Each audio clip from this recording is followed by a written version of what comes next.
मैं अपनी आंखें पहाड़ों की तरफ उठाऊंगा। मेरी कुम्मक कहाँ से आएगी? मेरी कुम्मक खुदावंद से है, जिसने आसमान और जमीन को बनाया।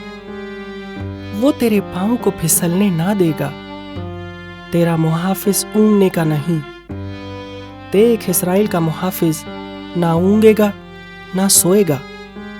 खुदावंद तेरा मुहाफिज है। खुदावंद तेरे दाहिने हाथ पर तेरा साहिबान है। ना आफताब दिन को तुझे जर पहुंचाएगा, ना महताब रात को। खुदावंद हर बला से तुझे महफूज रखेगा।